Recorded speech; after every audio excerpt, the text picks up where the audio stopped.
ਅੱਜ ਅਸੀਂ ਤੁਹਾਨੂੰ ਲੈ ਜਾ ਰਹੇ ਹਾਂ ਪੰਜਾਬੀ ਦੇ ਸ਼੍ਰੋਮਣੀ ਕਵੀ ਅਤੇ ਪੰਜਾਬ 'ਚ ਸੂਫੀ ਫਲਸਫੇ ਦੇ ਮੋਢੀ ਸ਼ੇਖ ਬਾਬਾ ਫਰੀਦ ਜੀ ਦੇ ਟਿੱਲੇ ਤੇ। ਆਓ ਚਲੀਏ ਸ਼ੇਖ ਬਾਬਾ ਫਰੀਦ ਜੀ ਦੇ ਟਿੱਲੇ ਤੇ ਜਾਣੀਏ ਉਹਨਾਂ ਦੇ ਜੀਵਨ ਬਾਰੇ। ਬਾਬਾ ਫਰੀਦ ਜੀ ਦਾ ਜਨਮ 5 ਅਪ੍ਰੈਲ 1173 ਈਸਵੀ ਨੂੰ ਪਿੰਡ ਖੋਤਵਾਲ ਨੇੜੇ ਮਲਤਾਨ ਵਿੱਚ ਹੋਇਆ।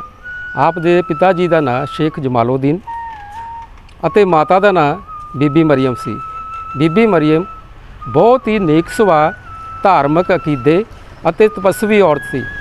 ਮੁੱਢਲੀ ਸਿੱਖਿਆ ਇਹਨਾਂ ਦੀ ਪਿੰਡ ਦੀ ਮਸੀਤ ਤੋਂ ਹੋਈ। ਉਸ ਵੇਲੇ ਇਹਨਾਂ ਦੇ ਨੇੜੇ ਮਲਤਾਨ ਮਜ਼੍ਹਬੀ ਸਿੱਖਿਆ ਦਾ ਇੱਕ ਬਹੁਤ ਵੱਡਾ ਕੇਂਦਰ ਸੀ। ਇਹਨਾਂ ਨੂੰ ਅਗਲੀ ਸਿੱਖਿਆ ਲਈ ਮਲਤਾਨ ਭੇਜਿਆ ਗਿਆ।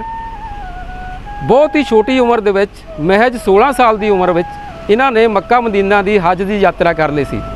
ਸਮੁੰਦਰੀ ਰਸਤੇ ਤੋਂ ਵਾਪਸ ਆਉਂਦਿਆਂ ਇਹ ਅਜਮੇਰ ਗਏ। ਉਨੀ ਦਿਨੀ ਸ਼ੇਖ ਮਈਉਦੀਨ ਗਰੀਬ ਨਵਾਜ਼ ਚਿਸ਼ਤੀ ਅਜਮੇਰ ਸ਼ਰੀਫ ਵਾਲਿਆਂ ਦੀ ਬੜੀ ਧੂਮ ਸੀ। ਇਹਨਾਂ ਨੇ ਉਹਨਾਂ ਤੋਂ ਵੀ ਸਿੱਖਿਆ ਪ੍ਰਾਪਤ ਕੀਤੀ। ਬਾਅਦ ਵਿੱਚ ਇਹ ਅਰਬੀ ਅਤੇ ਫਾਰਸੀ ਦੀ ਸਿੱਖਿਆ ਲਈ ਕਾਬਲ ਗਏ। ਉਹਨਾਂ ਤੋਂ ਵਾਪਸ ਆ ਕੇ ਇਹਨਾਂ ਨੇ ਮਲਤਾਨ ਵਿੱਚ ਸਿੱਖਿਆ ਪ੍ਰਾਪਤ ਕੀਤੀ ਅਤੇ ਮਲਤਾਨ ਵਿੱਚ ਇਹਨਾਂ ਦੀ ਮੁਲਾਕਾਤ ਹਜ਼ਰਤ ਸ਼ੇਖ ਕੁਤਬਦੀਨ ਬਖਤਿਆਰ ਕਾਕੀ ਜੀ ਨਾਲ ਹੋਈ, ਜਿਨ੍ਹਾਂ ਦੇ ਇਹ ਮੁਰੀਦ ਬਣੇ। ਖਵਾਜਾ ਕੁਤਬਦੀਨ ਬਖਤਿਆਰ ਕਾਕੀ ਜੀ ਦੇ ਅੰਤਲੇ ਸਮੇਂ ਬਾਬਾ ਫਰੀਦ ਜੀ ਹਾਂਸੀ ਵਿੱਚ ਸਨ ਅਤੇ ਬਖਤਿਆਰ ਕਾਕੀ ਜੀ ਦਿੱਲੀ ਵਿੱਚ ਸਨ। ਅੰਤਲੇ ਸਮੇਂ ਬਾਬਾ ਫਰੀਦ ਜੀ ਉਹਨਾਂ ਨੂੰ ਮਿਲਣ ਗਏ। ਕੁਝ ਸਮਾਂ ਰਹਿ ਕੇ ਉਹਨਾਂ ਤੋਂ ਵਾਪਸ ਆਉਣ ਦੀ ਇਜਾਜ਼ਤ ਮੰਗੀ ਤਾਂ ਖਵਾਜਾ ਬਖਤਿਆਰ ਕਾਕੀ ਜੀ ਨੇ ਕਿਹਾ, ਫਰੀਦ ਤੂੰ ਜਾਣਾ ਹੀ ਹੈ, ਕਿਉਂਕਿ ਖੁਦਾ ਨੂੰ ਨਹੀਂ ਮਨਜ਼ੂਰ ਕਿ ਤੂੰ ਅੰਤਲੇ ਸਮੇਂ ਮੇਰੇ ਕੋਲ ਰਵੇਂ। ਬਾਬਾ ਜੀ ਭਰੇ ਮਨ ਨਾਲ ਉੱਥੇ ਚਲ ਗਏ ਅਤੇ 4 ਦਿਨ ਬਾਅਦ ਉਹਨਾਂ ਨੂੰ ਇਲਮ ਹੋਇਆ ਅਤੇ ਬਾਬਾ ਜੀ ਸੱਚੀ ਦਰਗਾਹ ਵਿੱਚ ਚਲੇ ਗਏ। ਵਸੀਅਤ ਮੁਤਾਬਕ ਬਾਬਾ ਫਰੀਦ ਜੀ ਨੂੰ ਖਵਾਜਾ ਬਖਤਿਆਰ ਕਾਕੀ ਜੀ ਦਾ ਚੋਗਾ ਭਾਵ ਜਾਮਾ, ਆਸਾ ਭਾਵ ਚੱਲਣ ਵਾਲਾ ਸੋਟਾ, ਮੁਸੱਲਾ ਭਾਵ ਬੰਦਗੀਲੇ ਗੁਦੜੀ ਅਤੇ ਖੜਾਵਾਂ ਪੇਸ਼ ਕੀਤੀਆਂ। ਉਸ ਤੋਂ ਬਾਅਦ ਬਾਬਾ ਫਰੀਦ ਜੀ ਚਿਸ਼ਤੀ ਸੰਪਰਦਾਇ ਦੇ ਗੱਦੀ ਨਸ਼ੀਨ ਬਣ ਗਏ।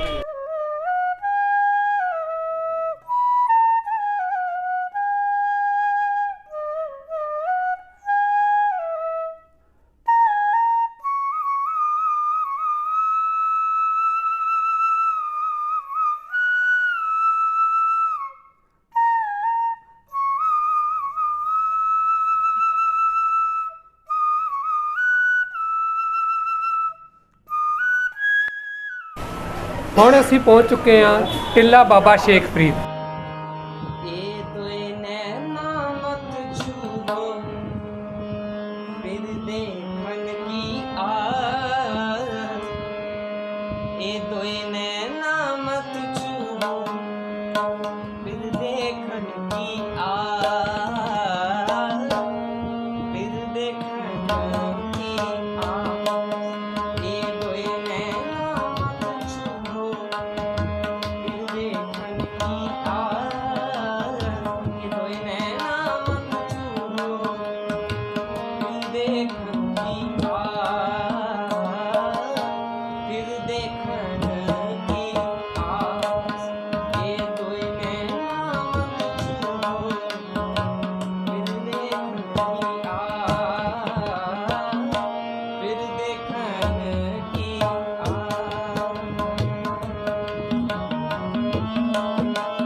ਸਾਧ ਸੰਗਤ ਜੀ, ਹੁਣ ਅਸੀਂ ਮੌਜੂਦ ਹਾਂ ਇਤਿਹਾਸਕ ਸਥਾਨ ਟਿੱਲਾ ਬਾਬਾ ਸ਼ੇਖ ਫਰੀਦ ਜੀ।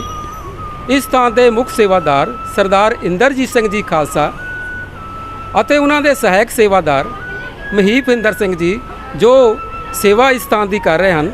ਆਪਾਂ ਇਸ ਸਥਾਨ ਦੇ ਇਤਿਹਾਸ ਬਾਰੇ ਉਹਨਾਂ ਦੇ ਕੋਲੋਂ ਜਾਣਾਂਗੇ। ਸਤਿ ਸ਼੍ਰੀ ਅਕਾਲ ਜੀ। ਪਹਿਲਾਂ ਤਾਂ ਤੁਹਾਨੂੰ ਸਾਰਿਆਂ ਨੂੰ ਟਿੱਲਾ ਬਾਬਾ ਸ਼ੇਖ ਫਰੀਦ ਜੀ ਵਿਖੇ ਆਉਣ ਤੇ ਸਮੁੱਚੀ ਪ੍ਰਬੰਧਕ ਕਮੇਟੀ ਤੇ ਸ਼ਹਿਰ ਵਾਸੀ ਅਸੀਂ ਧੰਨਵਾਦ ਕਰਦੇ ਹਾਂ ਕਿ ਤੁਸੀਂ ਬਾਬਾ ਫਰੀਦ ਜਿਹੜੇ 12ਵੀਂ ਸਦੀ ਦੇ ਸੂਫੀ ਸੰਤ ਆ ਉਹਨਾਂ ਦਾ ਇਸ ਵਿਸ਼ਾ ਫਰੀਦਕੋਟ ਆ ਕੇ ਉਹਨੂੰ ਛੂਹ ਰਹੇ ਹੋ ਤੇ ਸੰਗਤਾਂ ਨੂੰ ਵਿਖਾਉਣ ਵਾਸਤੇ ਇੱਕ ਵੀਡੀਓ ਫਿਲਮ ਬਣਾ ਰਹੇ ਹੋ। ਬਹੁਤ ਬਹੁਤ ਧੰਨਵਾਦ ਜੀ।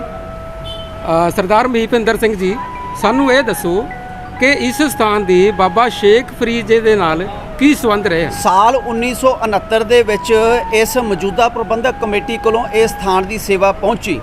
ਉਸ ਤੋਂ ਪਹਿਲਾਂ ਜੋ ਸਾਨੂੰ ਵਿਰਾਸਤ ਦੇ ਵਿੱਚ ਮਿਲਿਆ, ਤੁਸੀਂ ਮੇਰੇ ਪਿੱਛੇ ਵੇਖ ਰਹੇ ਹੋ, ਇਹ ਸਥਾਨ ਜੋ ਗੁੰਬਦਨੁਮਾ ਇੱਕ ਕਮਰਾ ਤੇ ਕਾਫੀ ਚੌੜੀਆਂ ਇੱਟਾਂ ਦਾ ਬਣਿਆ ਹੋਇਆ, ਕਾਫੀ ਵੱਡੀਆਂ ਕੰਧਾਂ ਨੇ ਇਹਦੀਆਂ, ਤੇ ਮੇਰੇ ਸੱਜੇ ਪਾਸੇ ਤੁਸੀਂ ਵੇਖ ਰਹੇ ਹੋ ਇੱਕ ਵਣ ਦਾ ਦਰਖਤ ਜੋ 12ਵੀਂ ਸਦੀ ਤੋਂ ਟਿੱਲਾ ਬਾਬਾ ਫਰੀਦ ਜੀ ਦੇ ਸਥਾਨ ਤੇ ਮੌਜੂਦ ਹੈ। ਇਸ ਤੋਂ ਇਲਾਵਾ ਸਭ ਕੁਝ ਉਸ ਤੋਂ ਬਾਅਦ ਹੋਂਦ ਦੇ ਵਿੱਚ ਆਇਆ।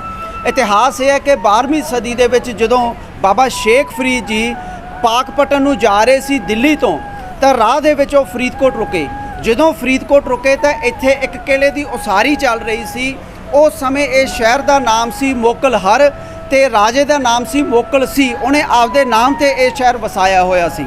ਉਹ ਆਪਦੇ ਜਿਹੜੇ ਕਿਲੇ ਦੀ ਤਾਮੀਰ ਕਰਵਾ ਰਿਹਾ ਸੀ, ਤਾਂ ਰਾਜੇ ਦੇ ਸਿਪਾਹੀਆਂ ਨੇ ਬਾਬਾ ਫਰੀਦ ਜੀ ਨੂੰ ਇੱਕ ਸਧਾਰਨ ਇਨਸਾਨ ਸਮਝ ਕੇ ਉਹਨਾਂ ਦੇ ਸਿਰ ਤੇ ਗਾਰੇ ਵਾਲੀ ਟੋਕਰੀ ਚੁਕਵਾ ਕੇ ਉਹਨਾਂ ਨੂੰ ਕਿਲੇ ਦੀ ਉਸਾਰੀ ਦੀ ਸੇਵਾ ਦੇ ਵਿੱਚ ਲਗਾ ਦਿੱਤਾ। ਜਦੋਂ ਉਹਨਾਂ ਦੇ ਸਿਰ ਤੇ ਗਾਰੇ ਵਾਲੀ ਟੋਕਰੀ ਸਿਪਾਹੀਆਂ ਨੇ ਰਾਜੇ ਦਿਆਂ ਨੇ ਰਖਵਾਈ, ਤਾਂ ਉਹ ਟੋਕਰੀ ਸਵਾ ਹੱਥ ਉਹਨਾਂ ਦੇ ਸਿਰ ਤੋਂ ਉੱਚੀ ਚਲੀ ਗਈ। ਇਸ ਗੱਲ ਨੂੰ ਵੇਖ ਕੇ ਉਹ ਘਬਰਾ ਗਏ ਤੇ ਉਹਨਾਂ ਨੇ ਵੇਖਿਆ ਕਿ ਕੋਈ ਨਾ ਕੋਈ ਇਹ ਜ਼ਰੂਰ ਪਹੁੰਚੇ ਹੋਏ ਸੂਫੀ ਸੰਤ ਫਕੀਰ ਨੇ, ਤੇ ਇਸ ਗੱਲ ਬਾਰੇ ਉਸ ਸਮੇਂ ਦੇ ਰਾਜੇ ਨੂੰ ਉਹਨਾਂ ਨੇ ਇਹ ਗੱਲ ਦੱਸੀ। ਤਾਂ ਰਾਜੇ ਨੇ ਆ ਕੇ ਬਾਬਾ ਫਰੀਦ ਜੀ ਦੇ ਚਰਨਾਂ 'ਚ ਸਿਰ ਨਵਾ ਕੇ ਮਾफ़ੀ ਮੰਗੀ ਕਿ ਮੇਰੇ ਸਿਪਾਹੀਆਂ ਤੋਂ ਕੋਈ ਗਲਤੀ ਹੋ ਗਈ, ਤੁਸੀਂ ਸਾਡੇ ਸ਼ਹਿਰ 'ਚ ਆਏ ਹੋ, ਅਸੀਂ ਤੁਹਾਨੂੰ ਪੂਰਾ ਸਤਿਕਾਰ ਦੇਣਾ ਹੈ। ਤਾਂ ਜਦੋਂ ਕੁਝ ਸਮਾਂ ਬਾਬਾ ਫਰੀਦ ਜੀ ਇੱਥੇ ਰਹੇ, ਤਾਂ ਇਸ ਵਣ ਦੇ ਦਰਖਤ ਦੇ ਥੱਲੇ ਉਹਨਾਂ ਨੇ 40 ਦਿਨ ਜਪ ਤਪ ਕੀਤਾ, ਤਪੱਸਿਆ ਕੀਤੀ।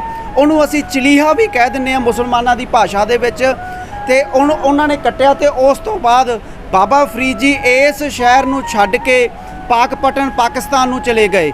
ਲੇਕਿਨ ਰਾਜੇ ਨੇ ਉਸ ਸਮੇਂ ਦੇ ਰਾਜੇ ਮੋਕਲ ਸੀ ਨੇ, ਜੋ ਭੱਟੀ ਰਾਜਪੂਤ ਸੀ, ਉਹਨੇ ਬਾਬਾ ਫਰੀਦ ਜੀ ਦੀ ਯਾਦ ਦੇ ਵਿੱਚ ਇਹ ਗੁੰਬਦਨੁਮਾ ਕਮਰਾ, ਸਿਰਫ ਇੱਕ ਕਮਰਾ ਗੁੰਬਦਨੁਮਾ, ਤਾਂ ਕਿ ਉਹਨਾਂ ਦੀ ਆਉਣ ਦੀ ਯਾਦ ਰਹੇ। ਤੇ ਦੂਸਰੀ ਬਹੁਤ ਵੱਡੀ ਗੱਲ ਕਿ ਬਾਬਾ ਫਰੀਦ ਜੀ ਦੇ ਜਾਣ ਤੋਂ ਬਾਅਦ ਉਹਨਾਂ ਦੀ ਯਾਦ 'ਚ ਇਸ ਸ਼ਹਿਰ ਦਾ ਨਾਮ ਫਰੀਦਕੋਟ ਰੱਖ ਦਿੱਤਾ, ਜਦ ਕਿ ਪਹਿਲਾਂ ਮੋਕਲਹਰ ਸੀ। ਤਾਂ ਉਹਨਾਂ ਦੇ ਜਾਣ ਤੋਂ ਬਾਅਦ ਰਾਜੇ ਨੇ ਇਹਦਾ ਨਾਮ ਫਰੀਦਕੋਟ ਰੱਖ ਦਿੱਤਾ। ਆਓ ਅਸੀਂ ਮਹੀਪ ਇੰਦਰ ਜੀ ਤੋਂ ਹੁਣ ਬਾਬਾ ਟਿੱਲਾ ਫਰੀਦ ਜੀ ਤੇ ਜੋ ਵਣ ਦਾ ਦਰਖਤ ਹੈ ਤੇ ਇੱਥੇ ਚੱਲਦੇ ਚਿਰਾਗਾਂ ਬਾਰੇ ਜਾਣਕਾਰੀ ਲਈਏ। ਜਿੱਥੇ ਆਪਾਂ ਖੜੇ ਹਾਂ ਜੀ, ਇਸ ਦੇ ਪਿੱਛੇ ਹੈ ਵਣ ਦਾ ਦਰਖਤ ਜੋ 12ਵੀਂ ਸਦੀ ਤੋਂ ਪਹਿਲਾਂ ਦਾ ਦਰਖਤ ਹੈ, ਕਿਉਂਕਿ 12ਵੀਂ ਸਦੀ ਦੇ ਵਿੱਚ ਜਦੋਂ ਬਾਬਾ ਸ਼ੇਖ ਫਰੀਦ ਜੀ ਸ਼ਹਿਰ ਫਰੀਦਕੋਟ ਉਸ ਸਮੇਂ ਦਾ ਮੋਕਲਹਰ ਇੱਥੇ ਆਏ, ਤਾਂ ਰਾਜੇ ਦੇ ਸਿਪਾਹੀਆਂ ਤੋਂ ਫੜਨ ਤੋਂ ਬਾਅਦ ਉਹਨਾਂ ਨੇ 40 ਦਿਨ ਚਲੀਹਾ ਜਪ ਤਪ 40 ਦਿਨ ਉਹਨਾਂ ਨੇ ਇਸ ਵਣ ਦੇ ਦਰਖਤ ਦੇ ਥੱਲੇ ਕੀਤਾ, ਤੇ ਉਸ ਤੋਂ ਬਾਅਦ ਉਹ ਪਾਕਪਟਨ ਪਾਕਿਸਤਾਨ ਚਲੇ ਗਏ। ਸੋ ਇਹ ਵਣ ਦਾ ਦਰਖਤ ਰਾਜਸਥਾਨ ਦੇ ਵਿੱਚ ਪਾਇਆ ਜਾਂਦਾ ਹੈ। ਇਹ ਦਰਖਤ ਮਾਰੂਥਲ ਦਾ ਦਰਖਤ ਹੈ। ਜਿਸ ਇਲਾਕੇ ਦੇ ਵਿੱਚ ਪਾਣੀ ਘੱਟ ਹੋਵੇ, ਇਹ ਉਸ ਇਲਾਕੇ 'ਚ ਪਾਇਆ ਜਾਂਦਾ ਹੈ। ਅੱਜ ਕੱਲ੍ਹ ਇਹ ਪੰਜਾਬ ਦੇ ਵਿੱਚ ਬਹੁਤ ਘੱਟ ਨੇ। ਸੋ ਇਹ ਜੋ ਚਿਰਾਗ 5 ਚਿਰਾਗ ਇਹ ਚੱਲ ਰਹੇ ਨੇ, ਇਹ ਬਾਬਾ ਫਰੀਦ ਜੀ ਦੀ ਯਾਦ ਦੇ ਵਿੱਚ ਇਸ ਪ੍ਰਬੰਧਕ ਕਮੇਟੀ ਦੀ ਵੀ ਸਾਂਭਣ ਤੋਂ ਪਹਿਲਾਂ ਦੀ ਚੱਲ ਰਹੇ ਨੇ। ਤਕਰੀਬਨ 60-70 ਸਾਲ ਪਹਿਲਾਂ ਤੋਂ ਇਹ ਚਿਰਾਗ ਲਗਾਤਾਰ ਇਸ ਸਥਾਨ ਤੇ ਬਾਬਾ ਫਰੀਦ ਜੀ ਦੀ ਯਾਦ ਦੇ ਵਿੱਚ ਚੱਲ ਰਹੇ ਨੇ।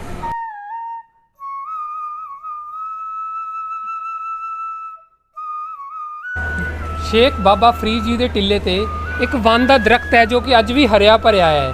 ਇਹ ਵਣ ਦਾ ਦਰਖਤ 12ਵੀਂ ਸਦੀ ਦਾ ਹੈ। ਆਓ ਮਹੀਪ ਜੀ ਤੋਂ ਇਸ ਵਣ ਦੇ ਦਰਖਤ ਬਾਰੇ ਜਾਣਦੇ ਹਾਂ। ਮੈਨੂੰ ਇਹ ਦੱਸਦੇ ਬੜੀ ਖੁਸ਼ੀ ਹੋ ਰਹੀ ਹੈ ਕਿ 2 ਵਣ ਦੇ ਦਰਖਤ, ਇੱਕ ਪਹਿਲਾਂ ਜਿਹੜਾ ਤੁਸੀਂ ਇਤਿਹਾਸ ਸੁਣ ਚੁੱਕੇ ਹੋ, ਇੱਕ ਇਹ ਵਣ ਦਾ ਦਰਖਤ ਜਿਹਨੂੰ ਪੰਜਾਬ ਐਗਰੀਕਲਚਰ ਯੂਨੀਵਰਸਿਟੀ ਲੁਧਿਆਣਾ ਦੇ ਸਾਇੰਟਿਸਟਾਂ ਦੀ ਮਦਦ ਨਾਲ, ਜਿਨ੍ਹਾਂ ਨੇ ਦੁੱਖ ਭੰਜਨੀ ਬੇਰੀ ਦੀ ਸੇਵਾ ਕਰਾਈ ਦਰਬਾਰ ਸਾਹਿਬ ਸ਼੍ਰੀ ਅੰਮ੍ਰਿਤਸਰ ਸਾਹਿਬ, ਉਹਨਾਂ ਦੀ ਮਦਦ ਨਾਲ ਅਸੀਂ ਇਸ ਵਣ ਦੇ ਦਰਖਤ ਨੂੰ ਜੋ 12ਵੀਂ ਸਦੀ ਦਾ ਇਹਨੂੰ ਹਰਿਆ ਭਰਿਆ ਰੱਖਣ ਦੇ ਵਿੱਚ ਬਚਾਉਣ 'ਚ ਅਸੀਂ ਸਫਲ ਹੋ ਗਏ ਹਾਂ। ਮੈਂ ਇਹ ਦੱਸ ਦਿਆਂ ਸੰਗਤ ਨੂੰ ਕਿ ਇਹ ਜੋ ਵਣ ਦਾ ਦਰਖਤ ਹੈ, ਇਹ ਅੰਦਰੋਂ ਸਾਰਾ ਖੋਖਲਾ ਖਾਲੀ ਹੈ, ਸਿਰਫ ਉਤਲੀ ਪਰਤ ਹੈ। ਇਸ ਲਈ ਉਤਲੀ ਪਰਤ ਨੂੰ ਬਚਾਉਣ ਦੇ ਵਿੱਚ ਤੇ ਇਹਨੂੰ ਸਪੋਰਟਾਂ ਲਾਉਣ ਦੇ ਵਿੱਚ ਅਸੀਂ ਕਾਮਯਾਬ ਹੋਏ ਆ। ਫਰੀਦਕੋਟ ਹੀ ਇਹ ਕਾਮਯਾਬ ਹੋਏ ਆ।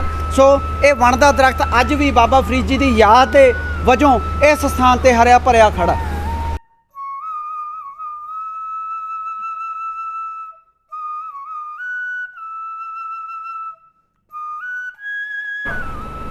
ਹੁਣ ਅਸੀਂ ਪਹੁੰਚ ਚੁੱਕੇ ਹਾਂ ਟਿੱਲਾ ਬਾਬਾ ਸ਼ੇਖ ਫਰੀਦ ਜੀ ਦੇ ਗੁੰਬਦਨੁਮਾ ਸਥਾਨ ਤੇ, ਜਿੱਥੇ ਸੰਗਤਾਂ ਬੜੀ ਸ਼ਰਧਾ ਅਤੇ ਸਤਿਕਾਰ ਸਹਿਤ ਨਤਮਸਤਕ ਹੁੰਦੀਆਂ ਹਨ। ਆਓ ਆਪਾਂ ਇਸ ਸਥਾਨ ਦੇ ਇਤਿਹਾਸ ਬਾਰੇ ਜਾਣੀਏ। ਇਹ ਜੋ ਮੇਰੇ ਪਿੱਛੇ ਤੁਸੀਂ ਹੱਥ ਨਾਲ ਬਣੀ ਹੋਈ ਪੇਂਟਿੰਗ ਦੇਖ ਰਹੇ ਹੋ, ਇਹ ਸਰਦਾਰ ਗੁਰਬਚਨ ਸਿੰਘ ਜੀ ਮਹਿਲ ਸਾਲ 1976 ਦੇ ਵਿੱਚ ਉਹਨਾਂ ਨੇ ਆਪਦੀ ਦਿਲੀ ਇੱਛਾ ਨਾਲ ਬਾਬਾ ਫਰੀਦ ਜੀ ਦਾ ਫਰੀਦਕੋਟ ਨਾਲ ਇਤਿਹਾਸ, ਰਜਵਾੜਾ ਸ਼ਾਹੀ ਇਤਿਹਾਸ ਫਰੀਦਕੋਟ ਅਤੇ ਇਸ ਸਥਾਨ ਦਾ ਇਤਿਹਾਸ, ਇਹਨਾਂ ਤਿੰਨਾਂ ਦਾ ਸੁਮੇਲ ਇਸ ਤਸਵੀਰ ਰਾਹੀਂ, ਇਸ ਪੇਂਟਿੰਗ ਰਾਹੀਂ ਆਉਣ ਵਾਲੀਆਂ ਪੀੜ੍ਹੀਆਂ ਤੇ ਸੰਗਤਾਂ ਨੂੰ ਦੱਸਣ ਦੀ ਕੋਸ਼ਿਸ਼ ਕੀਤੀ ਹੈ। ਤੁਸੀਂ ਦੇਖ ਰਹੇ ਹੋ ਕਿ ਬਾਬਾ ਫਰੀਦ ਜੀ ਦੇ ਸਿਰ ਤੇ ਗਾਰੇ ਵਾਲੀ ਟੋਕਰੀ ਚੱਕੀ ਹੋਈ ਹੈ ਤੇ ਨਾਲ ਉਹਨਾਂ ਦੇ ਵਣ ਦਾ ਦਰਖਤ ਹੈ, ਜਿਹਦੇ ਬਾਰੇ ਤੁਸੀਂ ਪਹਿਲਾਂ ਇਤਿਹਾਸ ਸੁਣ ਚੁੱਕੇ ਹੋ। ਤੇ ਨਾਲ ਉਸ ਸਮੇਂ ਦਾ ਰਾਜਾ ਜਿਹੜਾ ਬਾਬਾ ਫਰੀਦ ਜੀ ਤੋਂ ਮਾਫੀ ਮੰਗ ਰਿਹਾ ਹੈ ਕਿ ਉਸ ਦੇ ਰਾਜੇ ਦੇ ਸਿਪਾਹੀਆਂ ਨੇ ਉਹਨਾਂ ਤੋਂ ਸਿਰ ਤੇ ਗਾਰੇ ਵਾਲੀ ਟੋਕਰੀ ਚਕਵਾ ਦਿੱਤੀ, ਜੋ ਸਵਾ ਹੱਥ ਉਹਨਾਂ ਦੇ ਸਿਰ ਤੋਂ ਉੱਚੀ ਚਲੀ ਗਈ। ਉਸ ਲਈ ਉਹ ਮਾਫੀ ਮੰਗਣ ਆਇਆ ਸੂਫੀ ਸੰਤ ਫਕੀਰ ਤੋਂ। ਬਾਬਾ ਫਰੀਦ ਜੀ ਜਿਸ ਵਣ ਦੇ ਦਰਖਤ ਨੂੰ ਹੱਥ ਲਾ ਰਹੇ ਨੇ, ਗਾਰੇ ਵਾਲੇ ਹੱਥ ਪੂੰਝ ਰਹੇ ਨੇ, ਉਹ ਵਣ ਦਾ ਦਰਖਤ, ਉਹ ਹਿੱਸਾ ਅੱਜ ਵੀ ਟਿੱਲਾ ਬਾਬਾ ਸ਼ੇਖ ਫਰੀਦ ਜੀ ਵਿਖੇ ਸੁਸ਼ੋਭਿਤ ਹੈ। ਇਸ ਤਸਵੀਰ ਦੇ ਥੱਲੇ, ਇਸ ਸ਼ੀਸ਼ੇ ਦੇ ਮਗਰ ਜੋ ਤੁਸੀਂ ਵਣ ਦੀ ਲੱਕੜ ਦੇਖ ਰਹੇ ਹੋ, ਇਹ ਉਹੀ ਵਣ ਦੀ ਲੱਕੜ ਹੈ ਜਿਹਨੂੰ ਬਾਬਾ ਫਰੀਦ ਜੀ ਨੇ ਗਾਰੇ ਵਾਲੇ ਹੱਥ ਪੂੰਝੇ ਸਨ।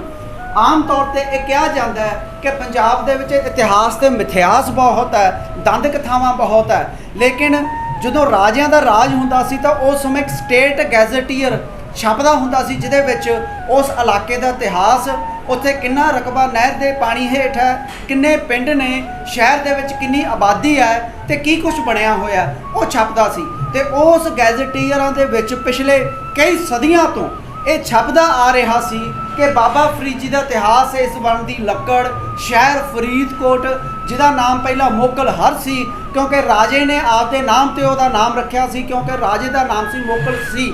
ਤਾਂ ਇਹ ਵਣ ਦੀ ਲੱਕੜ 12ਵੀਂ ਸਦੀ ਦੀ ਇਸ ਸਥਾਨ ਤੇ ਸੁਸ਼ੋਭਿਤ ਹੈ ਤੇ ਇਹਨੂੰ ਪ੍ਰਮਾਣਿਤ ਕੀਤਾ ਡਾਕਟਰ ਗੰਡਾ ਸਿੰਘ, ਜੋ ਬਹੁਤ ਵੱਡੇ ਇਤਿਹਾਸਕਾਰ ਸੀ, ਪਟਿਆਲਾ ਯੂਨੀਵਰਸਿਟੀ ਦੇ ਪਟਿਆਲੇ ਵਿਖੇ ਰਹਿੰਦੇ ਸਨ।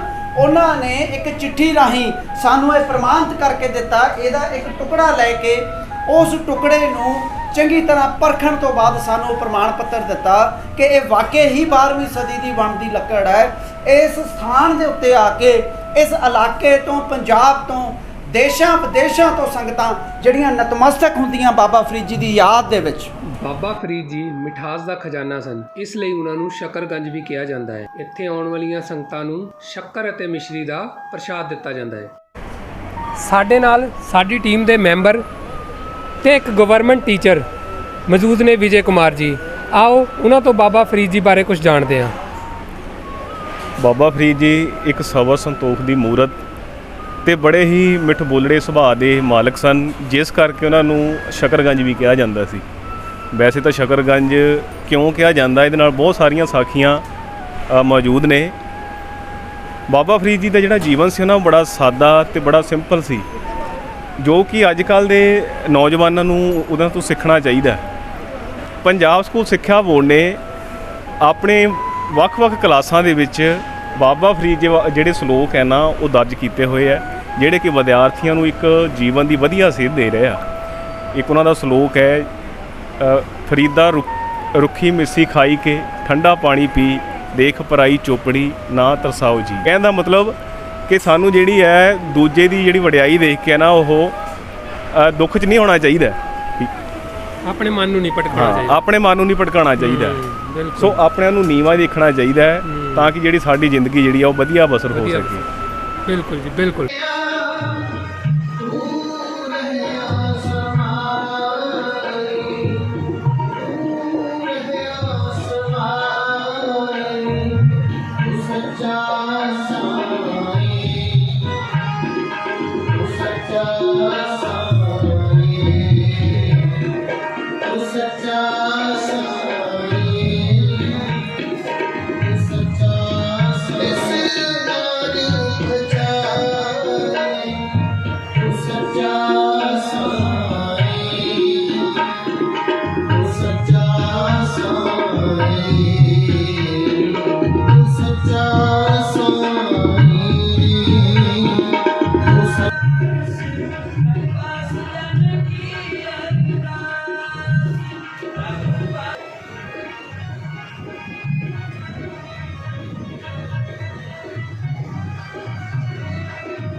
ਸ਼੍ਰੀ ਗੁਰੂ ਨਾਨਕ ਦੇਵ ਜੀ ਆਪਣੀਆਂ ਉਦਾਸੀਆਂ ਦੇ ਸਮੇਂ ਪਾਕਪਟਨ ਵਿਖੇ ਸ਼ੇਖ ਇਬਰਾਹਿਮ ਜੀ ਨੂੰ ਮਿਲੇ, ਜਿਨ੍ਹਾਂ ਨੂੰ ਕਿ ਉਸ ਵੇਲੇ ਸ਼ੇਖ ਬ੍ਰਹਮ ਜੀ ਦੇ ਨਾਂ ਨਾਲ ਵੀ ਜਾਣਿਆ ਜਾਂਦਾ ਸੀ, ਕਿ ਜੋ ਕਿ ਬਾਬਾ ਫਰੀਦ ਜੀ ਦੇ 12ਵੇਂ ਥਾਂ ਗੱਦੀ ਨਸ਼ੀਨ ਸਨ।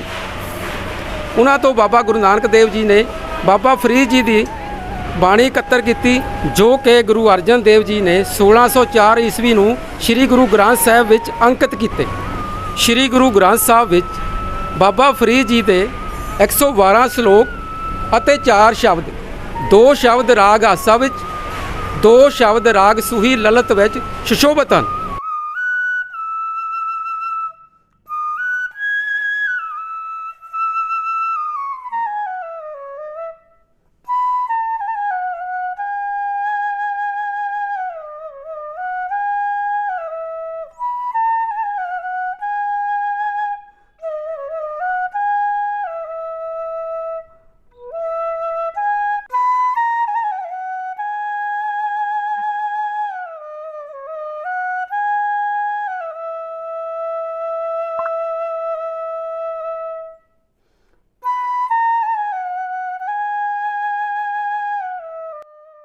मुसाफिर द जर्नी फॉर हेरिटेज।